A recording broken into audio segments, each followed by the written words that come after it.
Mensagem é a suficiência de Cristo. Efésios capítulo 1, versículo 9. Efésios 1, versículo 9.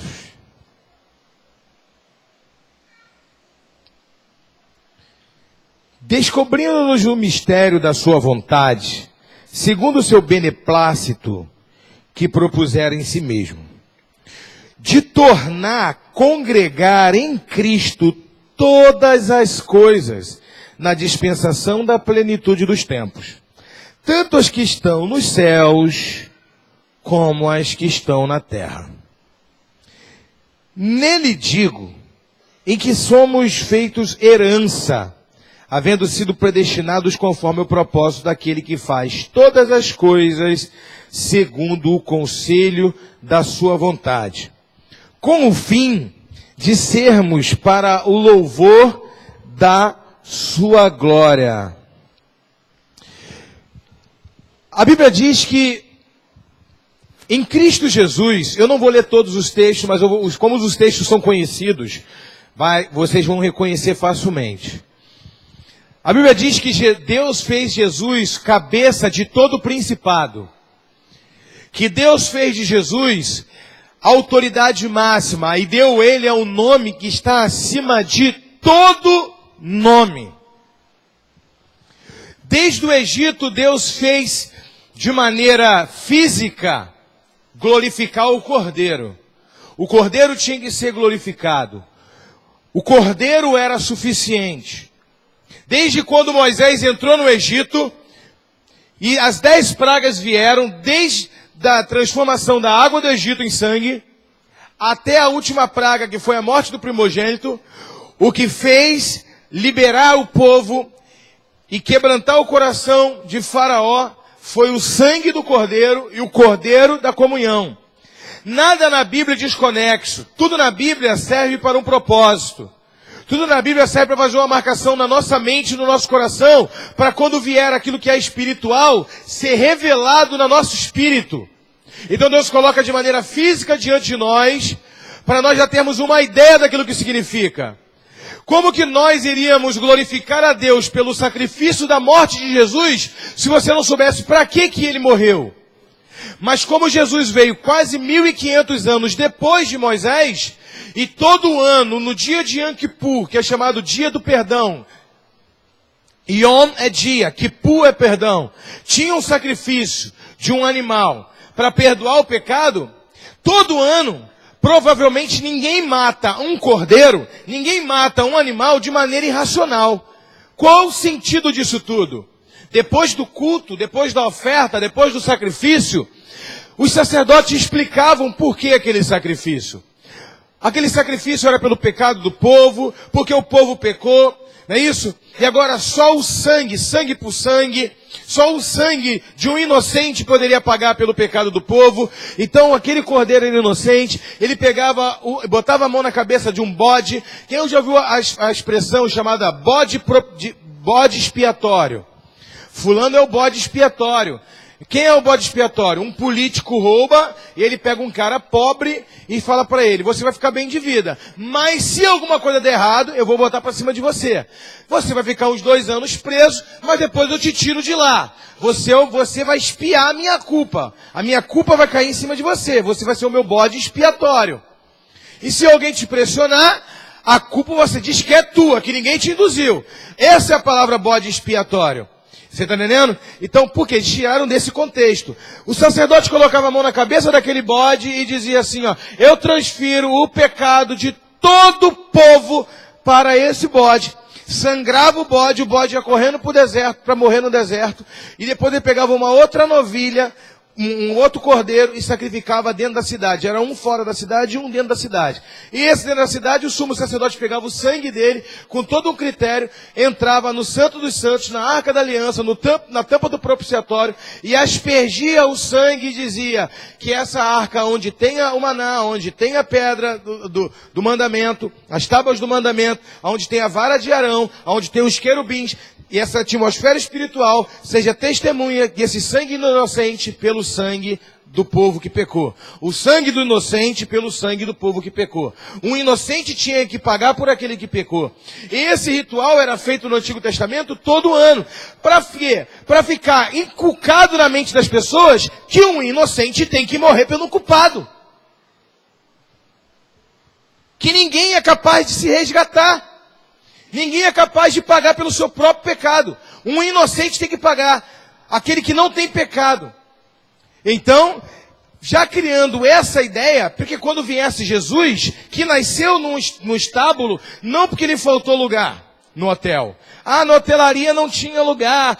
Deus é tão desorganizado, né, gente? Antes da criação do mundo, sabia que o filho dele ia vir, não preparou nenhuma estadia no hotel para ele, nenhuma reserva, nem um make reservation.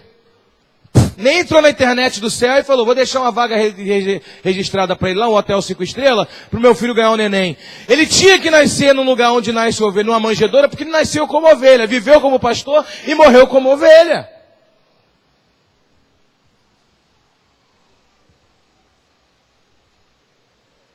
Quem está entendendo? Umas passagens ele diz que ele é ovelha, o cordeiro mudo. Outras passagens ele diz, eu sou o bom pastor.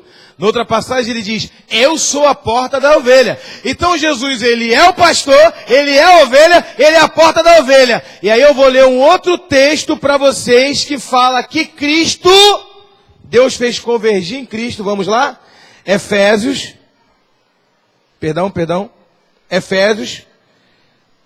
nós estávamos em Efésios, vamos ler de novo. Efésios 1, 9, para compreender o texto. Eu estou só na introdução. Versículo 10.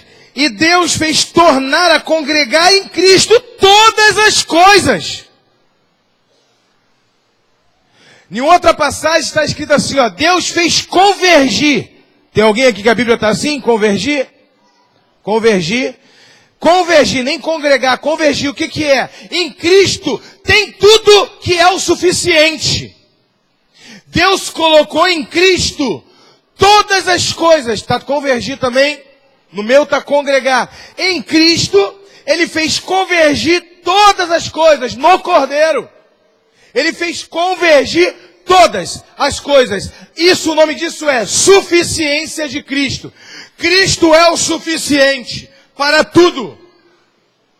Toda a Bíblia é para anunciar a redenção humana.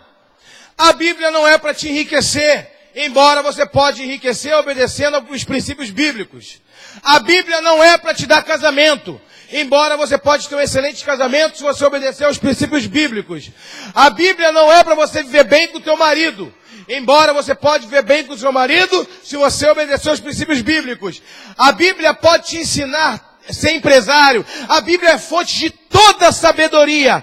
Tudo para a existência, tudo, negócio, família, relacionamento, conhecimento, tudo que você precisar. A Bíblia é uma fonte inesgotável de sabedoria, de conhecimento, sem fim. Mas o alvo principal da Bíblia é a redenção humana. Todos pecaram e destituídos estão da glória de Deus. Nenhum homem é capaz de se auto-redimir, nem por boas ações, nem por sopa, nem se você jogar o seu corpo no fogo para ser queimado. Nada disso vai salvar você mesmo. Somente Cristo é suficiente. Então o plano de redenção é esse. O que Filipe disse desde o Éden aqui foi anunciado. Um dia nascerá um homem de uma mulher que pisará a cabeça da serpente e a serpente ferirá o seu calcanhar. É Jesus. Desde o dia que o homem caiu, Deus anunciou. Tem jeito para o homem. O plano de redenção. Mas vai ter que ter um processo. Diga para o teu irmão, um processo. Um processo dolorido, de ritual, de religião, ritual, aquela coisa toda, anual, para desgastar o homem, para ele aprender a chorar o pecado e a valorizar o pecado, a valorizar a santidade.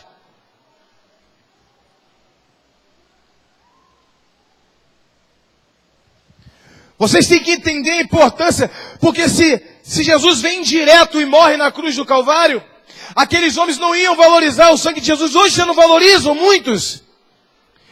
Então eles tinham que desejar um sacrifício único e suficiente. Eles tinham que desejar, ao poder de falarem, Senhor, envia o cordeiro que foi imolado antes da criação do mundo para morrer, para que nós possamos cessar esse culto religioso de ter que matar animal todo ano. Que nossos pecados venham ser expelidos de uma vez. E que a promessa espiritual, a promessa de Joel, possa se cumprir. Então os sacerdotes clamavam pela vinda dele para cessar esse culto religioso. Aí Deus diz assim, porque sacrifícios de animais não me agradam, diz o Senhor. Isso aí é para você entender a importância daquilo que há de vir. E valorizar a importância daquilo que há de vir. Então hoje as pessoas estão trocando todas as coisas que Deus tem para nós, que está em Cristo, por coisas. Cristo não é mais suficiente nas igrejas. As pessoas pegou o desemprego, quer largar Jesus. Tem um problema no casamento, quer largar Jesus. Está com a dor de cabeça, perdeu um filho, quer largar Jesus. Aconteceu uma desgraça na família, quer largar Jesus. Jesus disse, meu amigo, a minha promessa para você é eterna. No mundo tereis aflições, aflições terríveis sim. Por quê? Porque existe um sistema corrompido e o príncipe desse século não sou eu. O príncipe desse século é o diabo. O governo ainda está na mão do diabo, ele é o príncipe desse século. E aí a Bíblia diz que Jesus é o príncipe do reino eterno. Aquele que há de vir, quando você entrar no meu reino, não vai ter mais dor nem sofrimento. Mas esse aqui ainda não é o meu reino. Pilatos disse, ei, tu não sabe que eu falo alguma coisa comigo? Tu não sabe que eu tenho autoridade para mandar te soltar ou te prender? Jesus olhou e disse, toda autoridade foi meu Pai que te deu. Ninguém tira a minha vida, eu dou a minha vida de conta própria. Tu não tem autoridade sobre mim.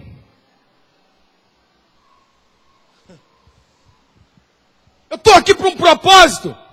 E aí ele fecha com algo muito lindo. Ele diz assim, o meu reino não é daqui. Tu não é o rei? Tu não é o rei? Pilatos diz ele, meu reino não é daqui. Se o meu reino fosse daqui, os meus servos dariam a vida por mim e lutariam por mim. Ou você não acha, ele termina dizendo assim, ou você não acha que se eu quiser agora, eu peço meu Pai e ele manda miríades de legiões para lutar a meu favor?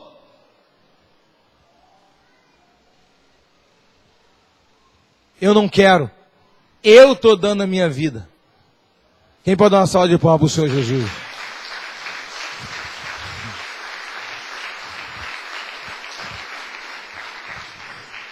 O ano passado saiu na internet um cara que estava assistindo uma peça da Via Crucis.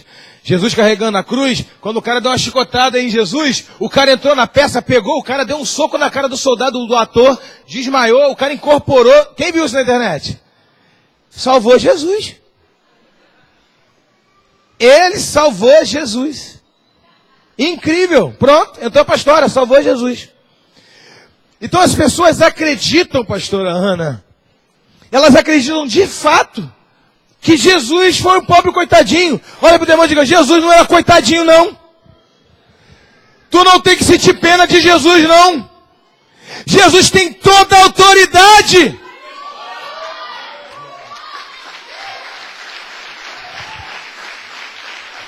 Tem gente, quando a gente prega sobre a redenção, e aí, sobre a crucificação de Jesus, as pessoas choram o sofrimento de Jesus, botaram uma coroa. É triste ver o seu olhar, a dor que ele sentia.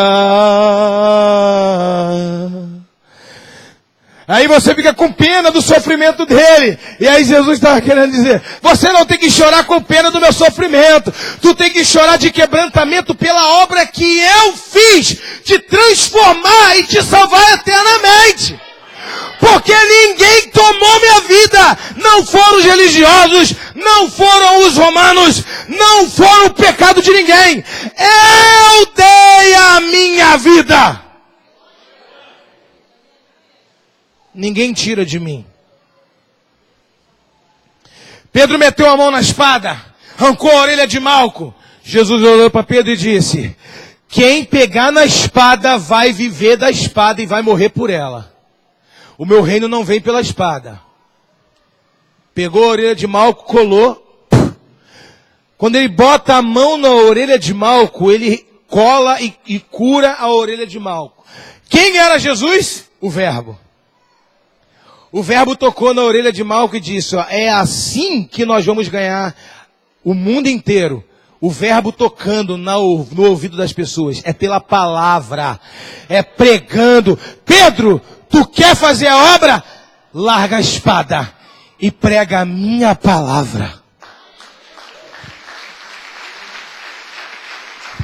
Para de querer resolver as coisas pela força do teu braço. Para de querer resolver as coisas brigando, tomando, adquirindo, querendo, sugestionando, mandando. É pela palavra e pela oração. Amém? Abra comigo em Colossenses capítulo 1. Vamos ler a Bíblia?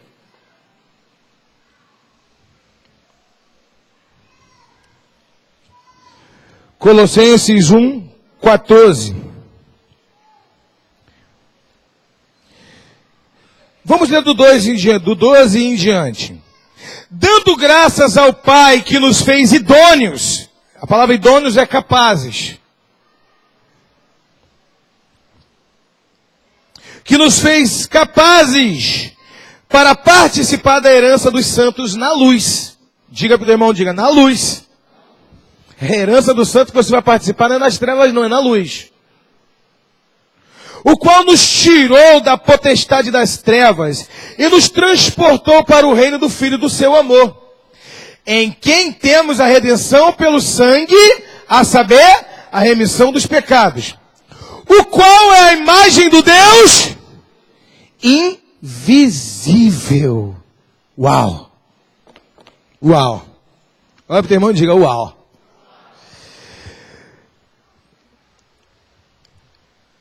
Jesus é o suficiente. Olha para o teu irmão e diga, Jesus é o suficiente.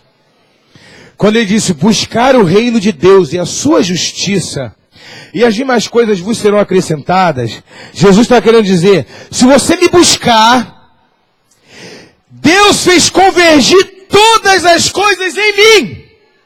E se você me buscar e eu passar a morar em você, você vai ter a tua casa própria sim, porque ela está dentro de mim. Você vai ter teu casamento sim, porque ela está dentro de mim. Mas primeiro o meu reino vai te resgatar do reino das potestades das trevas e vai te trazer para o reino do Filho do amor de Deus. Depois que ele tirar do reino das trevas, que ele te der um nome escrito no livro da vida, aí sim ele vai trabalhar em outras áreas da sua vida. Mas o foco principal é Cristo em nós, a esperança da glória. É essa a palavra que liberta. A palavra que liberta é Jesus Cristo, morreu na cruz do Calvário por nós. A palavra que santifica é Jesus Cristo, é o suficiente. Palavra de prosperidade não liberta. Não limpa o coração do homem. Isso são promessas. Promessas não libertam. Promessas se adquirem. Promessas, Deus dá promessa. Promessas, não abram mão das promessas da tua casa, do teu carro, não abram, são promessas. Promessas não se buscam, promessas acontecem. O meu filho não faz nada para adquirir algo que eu prometi. Ele só espera, porque eu prometi. E se ele fizer alguma coisa, ele estraga a promessa, porque ele me irrita e eu não dou. Porque fiel é aquele para cumprir aquilo que prometeu. Então ele diz, eu tenho uma promessa para você, descansa que eu vou te dar. Somente me busca, porque eu sou suficiente para a sua vida.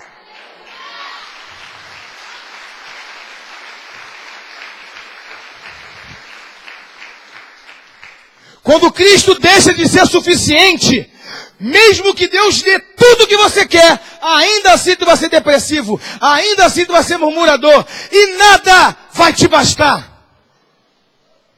Quando Cristo não é o suficiente, tu pode ter o casamento do teu sonho, pode ter a casa do teu sonho, pode ter o carro do teu sonho. Um dia você vai entrar na sacada da sua casa e vai fazer igual Nabucodonosor e vai dizer: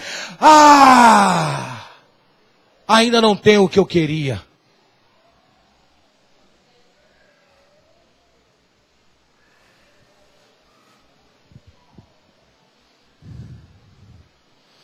Quem está entendendo? Então ele diz que ele nos tirou de um lugar que só ele poderia tirar. E ele nos limpou. Moisés um dia veio e quis ver a glória de Deus. Eu quero ver a glória de Deus. Vocês vão entender o final dessa mensagem. Eu quero ver a glória de Deus. Eu quero ver a glória de Deus. Eu quero ver a glória de Deus. Senhor, me mostra a tua glória. Deus disse para Moisés: Moisés, eu te colocarei na fenda da rocha. Quando vocês forem em Israel comigo, vocês vão ver a fenda da rocha. Está até lá, até hoje. É uma fenda enorme assim. A gente entra e ora lá. Eu gosto de orar lá na fenda da rocha. É um paredão de 2 pedras cortadas no meio. Que tu sabe que foi cortado por Deus. Ele cortou uma rocha inteira e fez um corredorzão, irmão. Como daqui, quase faltando uns 10 metros para chegar, uns 3 metros para chegar na cantina. 2 paredão de rocha é uma fenda. Ali é a fenda da rocha. Deus disse: te colocarei na fenda da rocha, Moisés, e com a minha mão te cobrirei, e farei passar diante de ti toda a minha bondade. Irmãos, Deus poderia fazer passar diante de Moisés tanta coisa, o seu poder. Deus poderia fazer passar tantas coisas diante, mas ele disse: eu farei passar a minha bondade. Sabe, irmãos, quando nós queremos ter uma intimidade com Deus, a única coisa que Deus revela para nós é a sua bondade. Porque se Deus quisesse mostrar a sua justiça, você morre na hora. Se Deus quiser te mostrar qualquer uma outra coisa, Ele vai ter que te punir. Então Ele diz assim, ó: tu quer me conhecer? Então eu vou te cobrir e você só vai ver a minha bondade. E Ele viu as costas de Cristo. Você vai me ver pelas costas. Qualquer teólogo é unânime em afirmar que as costas que ele viu é a costa de Cristo. É como se Deus estivesse dizendo: você quer ver? Tu quer me ver? Tu vai ver meu filho. O que eu vou falar aqui, não se escandalize. Deus me deu em parte essa revelação com o pastor Calênio, com uma visão que ele teve, um arrebatamento. Eu não quero criar uma doutrina, amém? Em cima de um arrebatamento, uma experiência pessoal que ele teve. Mas a experiência que ele teve confirmou algo que já estava trabalhando, Deus estava trabalhando no meu coração a respeito disso. Quem está entendendo? E abriu e ampliou mais os meus olhos a respeito dessas questões. Por que os serafins não olham para Deus na hora de adorar? A Bíblia diz que eles tapam os olhos e adoram assim, e eles tapam os olhos. Olha para o teu irmão e diga: porque ninguém jamais viu a Deus. Eu vou repetir. A Bíblia diz que ninguém jamais viu a Deus.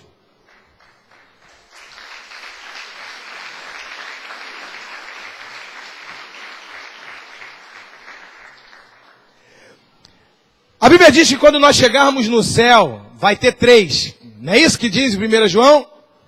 Porque no céu testifica, são 3 que testificam no céu: o Pai, o Filho e o Espírito. Então nós sabemos que a Trindade Santa está no céu. Não se escandalize de você chegar no céu, você não vê Deus. Não se escandalize de você não ver os 3. O único que você vai ver é Jesus. Porque em Jesus, Deus fez convergir todas as coisas. E deu a Jesus o nome que é acima de todo nome. E não se espante você chegar no céu. Deus está dentro de Jesus e o Espírito Santo. E Ele diz: Ele é a imagem do Deus invisível. Porque Ele é a imagem do Deus invisível. Se Deus fez Cristo o suficiente ao ponto de ele se ocultar em Cristo, por que que Cristo não é o suficiente para você? Se Cristo já é o suficiente para Deus.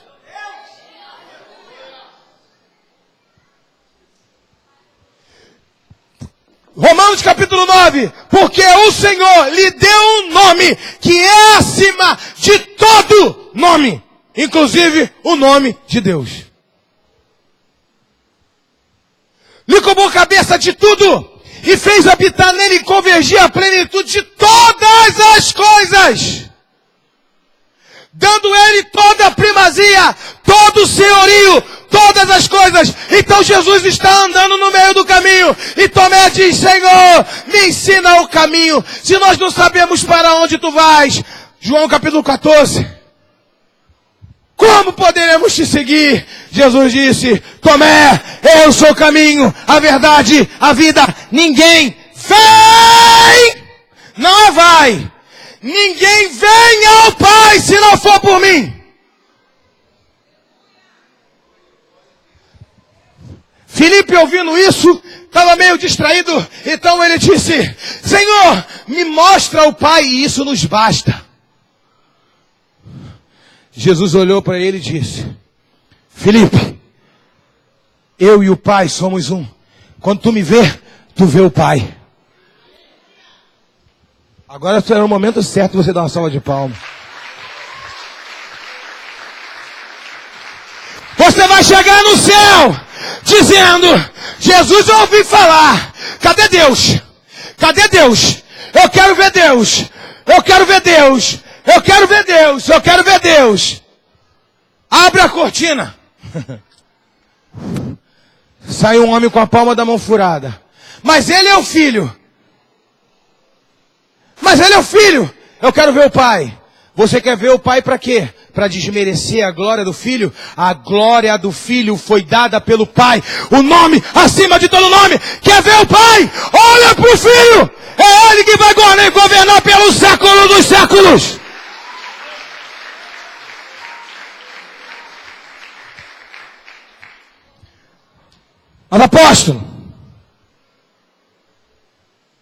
Mas apóstolo, a Bíblia diz que Jesus vai assentar à direita do trono de Deus. Então significa que eu vou ver Deus. Tem o trono e tem a direita. E aí entra a revelação que o pastor Caleno teve. Ele disse que ele chegou no céu, ele teve um arrebatamento, ele queria ver Deus. Ele disse que entrou numa sala, ele viu Jesus tipo palestrando para umas pessoas, ele falava assim, que Jesus falava demais. Ele falou assim: Jesus é muito meio tagarela. Ele falava um monte de coisa, eu não entendia muita coisa, ele falando com as pessoas, eu ouvia.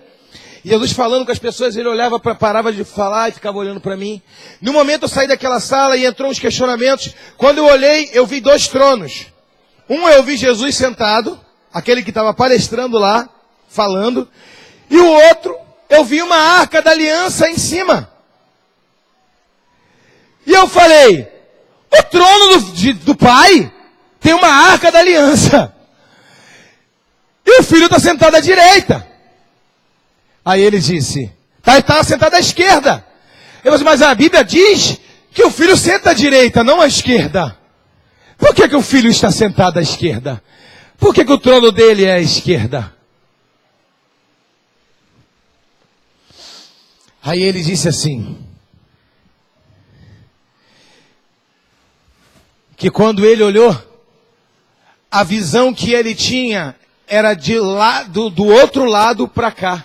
E do outro lado para cá, Jesus estava na direita. Na posição que ele estava, Jesus estava na esquerda. Mas do outro lado, Jesus estava na direita.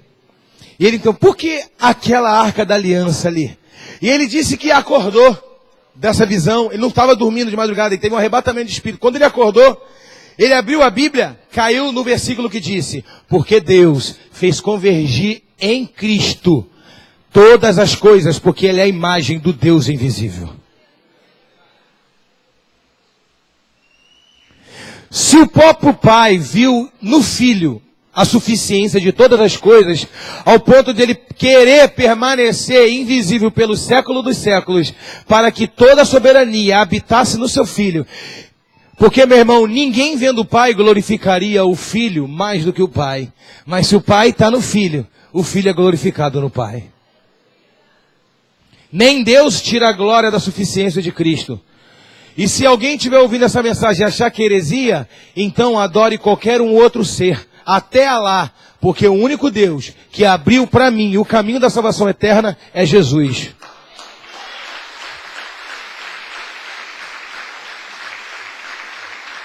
E para mim, Ele é o suficiente. Porque deuses tem muito. Mas um Salvador só tem um, Jesus Cristo. O único que pode escrever o nome do homem no livro da vida é Jesus. Então Filipe entendeu ali naquela hora, quando ele disse, amigo, se você não crê pelo que eu te digo, creia pelo menos pelas obras que eu tenho feito, que são as mesmas obras que o Pai faz. O Pai tem o poder de curar, de libertar, de santificar, de fazer, eu também tenho. E ainda tenho o poder de tirar o homem do pecado e transportar ele para o reino eterno. E se alguém tem autonomia e autoridade sobre nós, com certeza é Jesus, que desceu e se fez homem por nós. Ninguém tem mais autonomia para ser Senhor da nossa vida do que Ele. Eu fecho aqui essa mensagem. Eu poderia pegar muito mais sobre isso. Mas leia um livro, ou veja um filme que está na internet chamado A Jornada.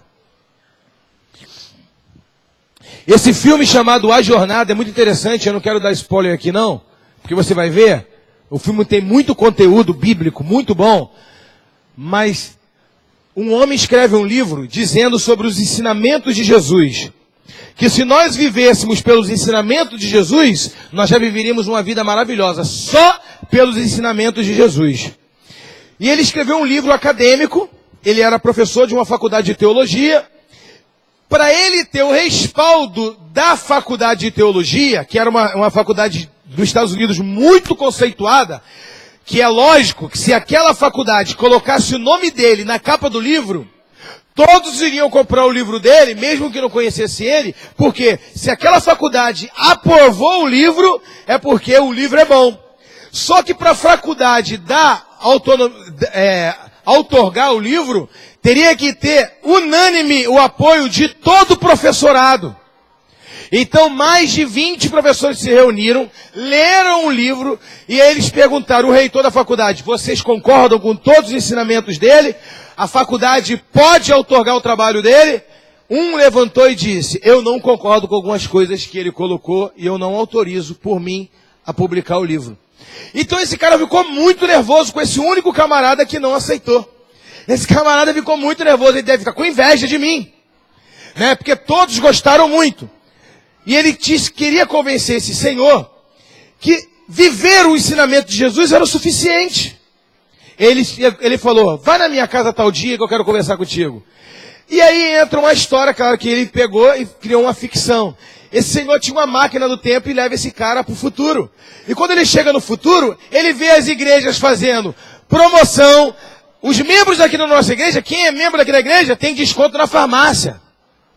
Na nossa igreja também tem, aí o pastor foi falando o que tinha na igreja. Na nossa igreja tem sala de entretenimento. Na nossa igreja tem um clube que você pode jogar tênis também no meio de semana. Aqui na nossa igreja também tem uma associação para você ganhar desconto em tratamento dentário. Aqui na nossa igreja tem assim, nós fazemos viagem em grupo 2 vezes por ano para passear. Aqui na nossa igreja tem muitos entretenimento. E aí ele olha, no futuro ele fica escandalizado. Ele diz, sabe o que montou essa igreja?